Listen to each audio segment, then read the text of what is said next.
Oke, assalamualaikum warahmatullahi wabarakatuh. Alhamdulillahirobbilalamin wassalatu wassalamu ala asrofil anbiya'i wal mursalin wa ala alihi washabihi ajmain amma ba'du. Yang terhormat kepada Bianif dan Umida selaku pengasuh dari Senam Pendidikan Pesantren Isberkan melalui Ibadah Fida, yang terhormat kepada orang tua saya dan keluarga saya, semoga saya selalu, dan juga kepada Mr. Afifah selaku Kepala Madrasah Sanawi Al-Quran Lari Fida serta jajaran Dewan Guru MTSMA Al-Quran Lari Fida. Oke, hari ini saya akan mempresentasikan tentang dinasti tentang hidrosfer. Hidrosfer merupakan lapisan air yang terdapat di lapisan bumi, yang dimana contoh dari hidrosfer itu ada laut, danau, sungai, dan lain sebagainya. Dan yang dimana hidrosfer ini meliputi 71-75% dari permukaan laut. Dan juga hidrosfer ini sangat berperan penting bagi kehidupan di bumi. Yang pertama sebagai habitat biota laut, yang kedua sumber air dan kebutuhan sehari-hari makhluk hidup, yang ketiga membantu menstabilkan suhu bumi, dan yang keempat menjadi sumber energi alternatif. Yang selanjutnya, nah hidrosfer ini jumlahnya relatif stabil karena adanya siklus hidrologi.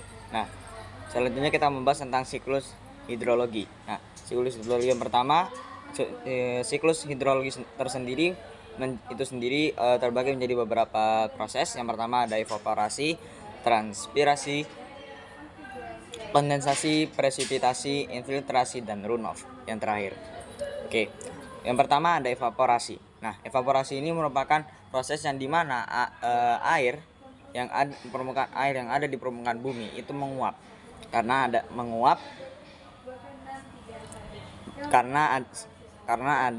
pengaruh dari sinar matahari yang mengarah ke air tersebut, sehingga air yang ada di bumi itu menguap.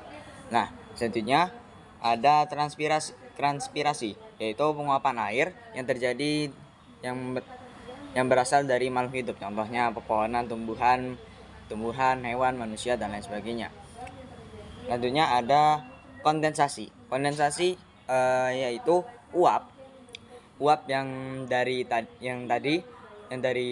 uap hasil dari evaporasi dan transpirasi tadi, penguapan dari air dan penguapan dari makhluk hidup itu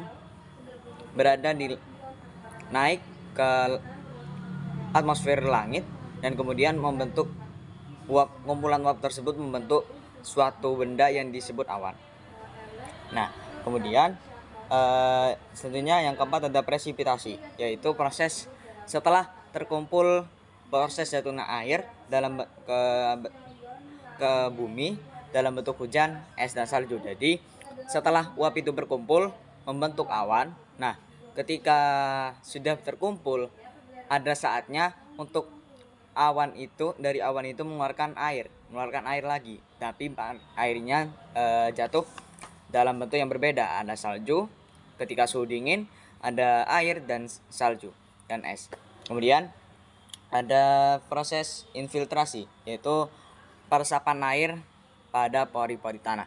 Nah, jadi mengapa ketika setelah hujan itu pasti permukaan tanah itu seperti becek ataupun berubah menjadi lumpur. Nah, ada beberapa permukaan tanah yang memang berubah menjadi lumpur ketika setelah mengalami hujan. Ada pula yang meresap, yang tidak menjadi lumpur karena itu terjadi proses infiltrasi ataupun peresapan air yang masuk ke dalam pori-pori tanah, sehingga dalam tanah itu tersimpan air. Dan oleh karena itu mengapa tanaman itu harus disirami, karena air siraman itu akan masuk ke dalam tanah, dan tanah itu akar, yang dimana akarnya kan berada di bawah di dalam tanah. Nah, air itu akan masuk ke dalam tanah, ke pori-pori tanah, lalu sampai ke akar. Nah, begitu. Dan proses yang terakhir ada runoff, yaitu proses air mengalir dari tempat yang tinggi menuju ke tempat yang rendah. Jadinya contoh air terjun. Kita selalu menemukan air terjun itu dari atas sampai bawah. Sumber air dari atas sampai bawah. Tidak ada ceritanya air dari bawah ke atas. Tidak ada ceritanya kecuali air mancur. Nah, proses ini terjadi karena adanya runoff tadi, yaitu proses air mengalir dari tempat tinggi ke tempat rendah. Sekian penjelasan dari saya. Terima kasih. Bila ada salah kata, ada kata yang kurang berkenan, mohon dimaafkan. Terima kasih atas perhatiannya. Wassalamualaikum warahmatullahi wabarakatuh.